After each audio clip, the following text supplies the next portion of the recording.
नमस्कार साथियों।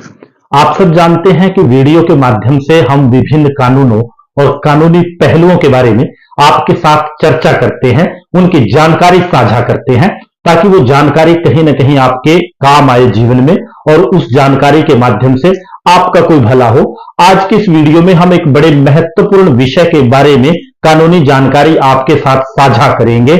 अनेक साथियों ने हमें फोन के माध्यम से ये पूछना चाहा कि क्या हरियाणा सरकार ने जो ढोलीदार, बुटमीदार, भोंडेदार, मुकर्रीदार लोग हरियाणा में हैं, जिनको मालिकाना हक देने की मांग हम यूनियन के स्तर पर भी कर रहे थे और कानूनी स्तर पर भी जिसकी लड़ाई लड़ रहे थे, क्या उन लोगों को हरियाणा सरकार ने मालिकाना हक दे दिया? हरियाणा सरकार के एक पत्र का हवाला भी दिया जा रहा है और वो पत्र मेरे पास भी है। इस पत्र के बारे में आज के इस वीडियो में विस्तार से चर्चा करेंगे कि क्या हरियाणा में ढोलीदार, बुटमीदार, भोंडेदार और मुकर्रीदार जो लोग हैं उनको मालिकाना हक हरियाणा सरकार ने दे दिया, जो जमीन उनके पास थी उसको बेचने का हक उनको दे दिया, या इस पत्र की सच्चाई क्या है? और जो अनेक लोग एक दूसरे को बधाई दे रहे हैं, श्रेय लेने का काम कर रहे हैं कि ये मैंने करवाया, ये मेरे कारण हुआ और धन्यवाद हरियाणा सरकार का कर रहे हैं कि हरियाणा सरकार ने मालिकाना हक ब्राह्मणों को दे दिया, इसकी सच्चाई क्या है, वास्तविकता क्या है, इस पत्र के बारे में आज के इस वीडियो में चर्चा करेंगे और विस्तार से आपको ये बताने का प्रयास रहेगा कि क्या हरियाणा में जो ब्राह्मणों को और दूसरे लोगों को ढोलीदार, बुटमीदार, भोंडेदार और मुकर्रीदार के तहत जमीनें थी, उन पे मालिकाना हक की जो बात थी उसकी सच्चाई कितनी है। और इसके अलावा एक और न्यूज़पेपर की कटिंग है, क्लिपिंग है, जो समाचार पत्र में खबर छपी है, जो दूसरी जमीनें हैं, जुमला मालकान, मुश्तरका मालकान, सामलादे, उनके मालिकाना हक के बारे में भी है, लेकिन वो अगले वीडियो में चर्चा करेंगे। आज के इस वीडियो में जो हरियाणा सरकार का ब्राह्मणों को, ढोलीदारों को मालिकाना हक देने या जमीन बेचने का हक देने का पत्र है, उसके बारे में चर्चा करेंगे। चर्चा शुरू करें उससे पहले मैं आपसे एक क्षमा चाहूंगा, कुछ निजी कारणों से मैं वीडियो नहीं बना पाया। अनेक साथियों के फोन आए, व्हाट्सएप के माध्यम से मैसेज आए और कई साथियों ने कहा कि आपने कहा था 2 दिन में बनाएंगे, आपने फिर नहीं बनाई। आपका गुस्सा जायज है, वो प्रेम है, मैं उसको वो नहीं मानता, लेकिन कुछ निजी मजबूरियां थी जो शायद यहां साझा करना ठीक नहीं, जिनके कारण मैं आपको इस विषय पर अपडेट नहीं कर पाया। और आज भी बड़ी व्यस्तता से टाइम निकालकर, क्योंकि आप बार बार फोन कर रहे थे और जानकारी इसके बारे में चाह रहे थे, इसलिए मैंने इस विषय पर यह वीडियो आज बनाई। अगर मैं इस पत्र की बात करूं, इस पत्र की सच्चाई क्या है, यह पत्र जारी किसने किया है? यह जारी किया गया जो पत्र है from financial commissioner revenue and additional chief secretary to government of Haryana, revenue and disaster management department of Haryana. Financial commissioner जो हरियाणा सरकार का है उसने ये पत्र जारी किया है। किसको जारी किया है? To all the deputy commissioner in the state, जो सारे डिप्टी कमिश्नर हैं, डीसी हैं, उनको जारी किया गया है। और ये पत्र 22/11/2023 को जारी किया गया है। 22/11/2023 के इस पत्र में लिखा क्या है और इसके मायने क्या है और मालिकाना हक ब्राह्मणों को या ढोलीदारों को देने का सच क्या है, अब उसकी अगर हम बात करें, as you are well aware, land belonging to private individual entity have been vested in the dholidar etcetera under the Haryana Dholidar, Butimar, Bhondedar and Muqarrirdar vesting of proprietary right act 2010 as amended by the Haryana Dholidar, Butimar, Bhondedar and Muqarrirdar vesting of proprietary right amendment act 2018, Haryana act number 26 of 2022। ये कहते हैं कि जैसा कि आप सभी जानते हैं कि जो जमीन थी प्राइवेट इंडिविजुअल या एंटिटीज में वेस्ट करती थी, वो ढोलीदारों को, बुटमीदारों को, भोंडेदारों को इस कानून के तहत, जो 2010 का कानून था, जो पिछली सरकार थी उसने बनाया था, और जो हरियाणा सरकार ने, जो मौजूदा सरकार है, उसने 2018 में अमेंड किया। और जो हरियाणा का अमेंडमेंट जो था, जो संशोधन था, वो हरियाणा एक्ट नंबर 26 ऑफ 2022 है कि इसके तहत इनको मालिकाना हक दिए गए थे।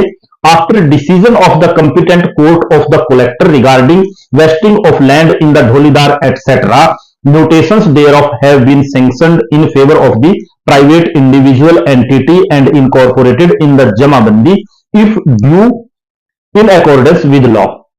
कि इसके बाद जो कंपिटेंट अथॉरिटी है, after the decision of the competent court of collector, जो कलेक्टर का कोर्ट है, कलेक्टर का न्यायालय है, उसके निर्णय के बाद कि वो जो जमीन है वो वेस्ट करती है या नहीं वेस्ट करती, ये कलेक्टर ने निर्णय किया।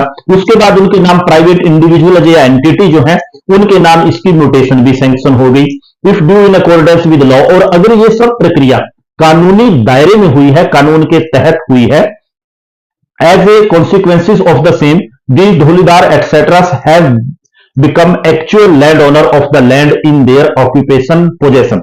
और ये कहते हैं कि जो प्रक्रिया इस कानून के तहत हुई, कलेक्टर का जो कंपिटेंट अथॉरिटी का ड्यू कोर्स में निर्णय हुआ कि जमीन उनमें वेस्ट करती है, उनको मिलनी चाहिए या नहीं मिलनी चाहिए, और उनके कब्जे में है, और उनके नाम, उसके म्यूटेशन, इंतकाल वगैरह उनके नाम मलकियत होने के बाद वो भी दर्ज हो गए और उन्हीं के कब्जे में ये लैंड जो ढोलीदार वगैरह है उनके कब्जे में है। और इस पूरी प्रक्रिया के बाद वो वास्तविक मालिक बन चुके हैं। इस पत्र में जो हमने अब तक पढ़ा उसका मतलब ये है। ये आगे कहते हैं, it is worthwhile to mention here that there is no bar to alienate the same further in any manner. और ये आगे कहते हैं कि इसमें ये भी यहां बता देना महत्वपूर्ण होगा कि इन जमीनों को जो उनको मालिकाना हक मिल गया, लोगों को, ढोलीदारों को, ब्राह्मणों को या दूसरे लोगों को, इन जमीनों में जिनकी कैटेगरी हमने ऊपर बताई, जो ढोलीदार, बुटमीदार, भौंडेदार और मुकर्रेदार है, कि अगर इनको मालिकाना हक मिल गया है तो ये इन जमीनों को आगे बेचने में कंपिटेंट हैं। बेच इन जमीनों को ये लोग सकते हैं, इनके बेचने में कोई अवरोधक, कोई बाधा नहीं है। In the light of above it is requested that you may make all the registering officer in the district well aware to further register sale deed etc if desired so by the concerned ढोलीदार after sanctioning of the mutation in his or her favor।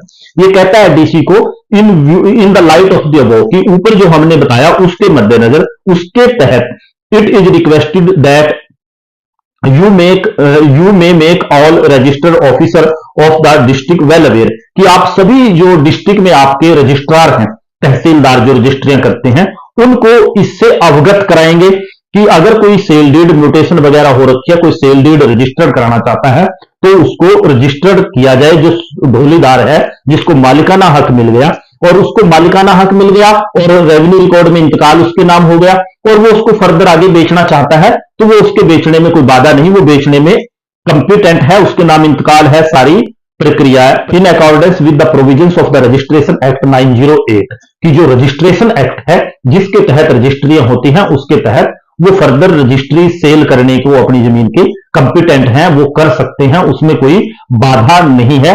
जो registration act जो जिसके तहत रजिस्ट्रियां sale deed registered होती हैं उसके तहत वो अपनी उस जमीन को बेच सकते हैं। It is to be insured that these instructions are complied with in letter and spirit, कि ये जो इंस्ट्रक्शंस इस पत्र में जारी की गई हैं कि ये लेटर एंड स्पिरिट जैसे हमने बताया हूबहू इनको ऐसे ही लागू किया जाए, इसमें कोई किसी तरह की अड़चन ना आए, ये इस पत्र में लिखा गया है। अब अगर मैं संक्षेप में और साधारण भाषा में बताऊं कि हरियाणा सरकार के इस जो 22 नवंबर 2023 का पत्र मेरे पास है, इसमें क्या लिखा है, क्या बताया है इसमें, और क्या इसके बाद सभी ढोलीदारों को मालिकाना हक मिल जाएगा? नहीं, बिल्कुल, अगर आप ऐसा सोच रहे हैं वो बिल्कुल गलत है। ये केवल एक प्रशासनिक पत्र है, लेटर है सरकार का। हुआ क्या, जब 2010 में लोगों को, ढोलीदारों को मालिकाना हक मिल गया, सबको नहीं मिला, काफी लोगों को मालिकाना हक मिल गया। कलेक्टर के निर्णय के बाद जो मलकियत का खाना हमने जमाबंदी में बताया उसमें उनका नाम दर्ज हो गया और वो पूर्ण रूप से मालिक बन गए, और उसकी रजिस्ट्री वगैरह भी होने लगी कि कुछ लोगों ने बेचना चाहा, उन्होंने बेच भी दिया, रजिस्ट्री भी हो गई। लेकिन हरियाणा सरकार ने जो इस पत्र में एक्ट हमने लिखा अमेंडमेंट, जो हरियाणा में ढोलीदारों के मुतालिक 2010 में पुरानी सरकार ने एक्ट बनाया था, कानून बनाया था मालिकाना हक देने के लिए, उसको हरियाणा सरकार ने 2018 में अमेंडमेंट कर दिया। उसमें हरियाणा सरकार ने 2018 में संशोधन कर दिया और 2022 में उस संशोधन को नोटिफाई कर दिया। जो हमने इसमें जो बताया अभी आपके साथ डिस्कस किया कि हरियाणा सरकार ने 2010 में जो मालिकाना हक मिले थे ढोलीदारों को, उस एक्ट में 2018 में बदलाव कर दिया, और 2018 के बदलाव में जो अमेंडमेंट किया ढोलीदारों को मालिकाना हक देने का, जो 2010 का कानून था, उसमें हरियाणा सरकार ने यह व्यवस्था कर दी थी कि जो ढोलीदारों को जमीन दी गई उसमें बड़े पैमाने पर धांधली हुई। उप मुख्यमंत्री हरियाणा के भी ऐसे बयान रहे कि कुछ लोगों ने पंचायत की जमीनें जिनमें शामला, दे पंचायत, नगर पालिका, नगर निगम, ये कोई सरकारी विभाग था, उन जमीनों को दान दे दिया और उन सरकारी विभागों की, पंचायतों की दान दी गई जमीनों को कुछ ढोलीदारों ने अपने नाम करा लिया।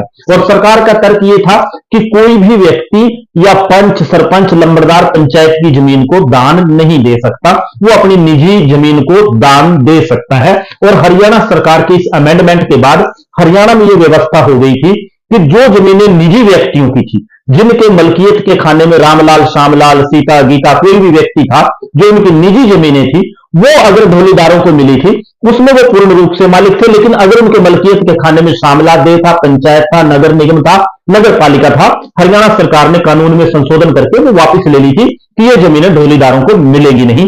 लेकिन हरियाणा सरकार के अमेंडमेंट के बाद जो तहसील कार्यालय है, जो रजिस्ट्रार हैं, उन्होंने सभी जमीनों की रजिस्ट्री एक तरह से रोक दी और एक मोटा पैसा वहां चलने लगा। उनकी मर्जी का हो गया कि जी हरियाणा सरकार ने तो ढोलीदार अमेंडमेंट एक्ट को अमेंड कर दिया, अब इसके बाद आप मालिक नहीं है, इस जमीन को फर्दर सेल आउट आप नहीं कर सकते। तो जिन लोगों को हरियाणा सरकार ने केवल उन लोगों के से जमीनें वापस लेने के लिए कानून में संशोधन किया था जिन लोगों की मलकियत के खाने में, जैसे मैंने पहले बताया, पंचायत, नगर पालिका, नगर निगम, ये कोई सरकारी विभाग था। लेकिन जिनके मलकियत के खाने में ढोलीदारों के पास जाने से पहले अगर कोई इंडिविजुअल व्यक्ति था, कोई व्यक्ति विशेष था, उसकी मलकियती जमीन थी, वो उसने ब्राह्मण को, ढोलीदार, गुटमीदार, भोंडेदार, मुकर्रेदार, किसी को भी, तरखान को या किसी को भी दान दी है, उस जमीन को वो उस पर रोक नहीं थी। हरियाणा सरकार ने इस पत्र में केवल यही एक्सप्लेन किया है, इस पत्र के मायने केवल इतने हैं कि अगर पंचायत की, जो शामलादे की, जो मुश्तरका पट्टी की जमीनें हैं, अगर वो दान की गई हैं, उस पर सेल डीड रजिस्टर्ड नहीं होगी। लेकिन इस अमेंडमेंट एक्ट के बीच में जो जमीनें इंडिविजुअल व्यक्तियों ने, निजी व्यक्तियों ने ढोलीदार, गुटमीदार, भोंडेदार लोगों को दान दे रखी थी और वो कलेक्टर के निर्णय के बाद मालिक बन गए थे, उनके नाम इंतकाल भी चढ़ गए थे, वो उनको फर्दर बेच सकते हैं, उसमें कोई आपत्ति नहीं। और सभी डीसीओ को, जो उपायुक्त है, डिप्टी कमिश्नर्स हैं, वो सुनिश्चित करें कि वो लोग अपनी जमीनों को आगे बेच सकें। अब सवाल पैदा होता है कि क्या मालिकाना हक मिला? बिल्कुल नहीं मिला। अब सवाल पैदा होता है कि इस पत्र के मायने क्या है? यह पत्र केवल एक एक्सप्लेनेशन, व्याख्या करने के लिए है और डायरेक्शन है कि आप इनमें रजिस्टर्ड करोगे। जो मैंने बताया वो लिखा नहीं, लेकिन उसके मायने ये हैं, क्योंकि इसमें अमेंडमेंट एक्ट 2018 और 2020 में जो लागू हुआ है उसका जिक्र है। अब अमेंडमेंट एक्ट लागू होने के बाद जो अमेंडमेंट के बाद कानून बना ढोलीदारों को मालिकाना हक देने का, वो लागू होता है और उस एक्ट के मुताबिक केवल इंडिविजुअल की जमीनों पर ढोलीदार मालिक बने। जो लोग मालिकाना हक लेने से रह गए, उनका सवाल पैदा होता है कि उनको मालिकाना हक मिलेगा, वो इस पत्र में नहीं लिखा, उनको कोई मालिकाना हक नहीं मिलेगा। जो लोग ढोलीदार हैं जमीनों में, लेकिन मालिकाना हक कलेक्टर के निर्णय के बाद उनको मिला नहीं, उनके नाम इंतकाल नहीं हुआ, उनको कोई हक इस लेटर के बाद नहीं मिलेगा। ना ये मालिकाना हक देने का लेटर है, ये केवल पार्टली एक्सप्लेनेशन करने का लेटर है।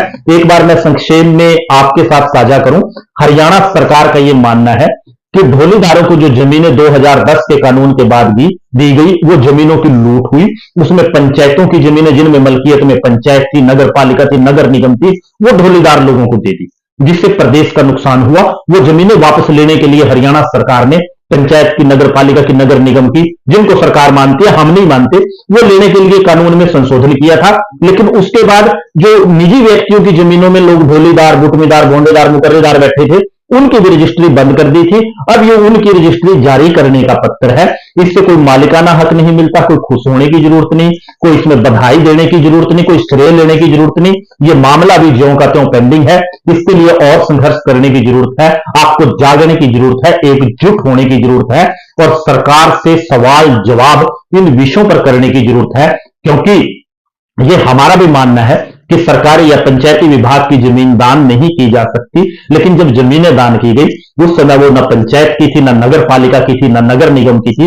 उस समय वो जमीनें निजी व्यक्तियों की थी, मुश्तरका उनकी साझी जमीनें थी। साझी जमीनों में जो एक परिवार की या एक पट्टी की साझी जमीनें हैं, या एक मोहल्ले की साझी जमीनें हैं, एक गांव की साझी जमीनें हैं, उनमें से अगर हमने कुछ जमीन ब्राह्मण को दे दी, कुछ तरखान को दे दी, लोहार को दे दी, या दूसरे कार बगार करने वाले लोगों को दे दी, उनकी कार बगार के बदले वही जमीनें ढोलीदार, गुटमीदार, भोंडेदार और मुकर्रेदार में दर्ज हैं। पंचायत की नहीं दी जा सकती, ना किसी ने पंचायत की दी, ना नगर पालिका की दी, ना नगर निगम की। रेवेन्यू विभाग ने एक गलती की कि जब पंचायत के उन जमीनों में मालिकाना हक दर्ज किए गए, इन लोगों के भी किए जाने चाहिए थे। वो 2010 में दुरुस्ती की गई, लेकिन इस सरकार ने उसको एक बार फिर उल्टा कर दिया।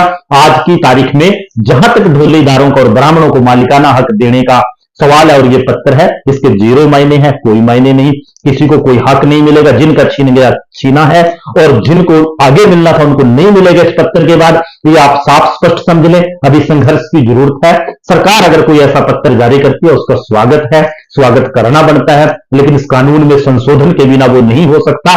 और कानून में संशोधन विधानसभा में होगा, और विधानसभा का जो सत्र है आपके सामने है। हरियाणा सरकार ने वायदा किया था, आश्वासन दिया था, अब कह रहे हैं कि एक कमेटी बना रखी है। कैसी कमेटी, क्या मायने, जब ना किसान को सुनना ना उनके प्रतिनिधियों को सुनना, सरकार एक तरफा किए जा रही है। अगर आपको मालिकाना हक देगी हम भी स्वागत करेंगे, आप तो करेंगे ही करेंगे, लेकिन मालिकाना हक लेने के लिए हरियाणा विधानसभा में जाना जरूरी है, वहां कानून बनाना जरूरी है। जो मौजूदा समय में बैठे हैं वो बनाएं या कोई और बनाएं, लेकिन आपको जागरूक होकर दबाव बनाने के लिए काम करना होगा, एकजुट होना होगा, एक बैनर, एक झंडे के नीचे आना होगा। जब आप आएंगे तो हक मिलेगा, वरना आज की तारीख में कोई हक आपको नहीं मिला। अगर आपका कोई और सवाल है तो कमेंट के माध्यम से बताएं, कोई सुझाव है वो भी बताएं।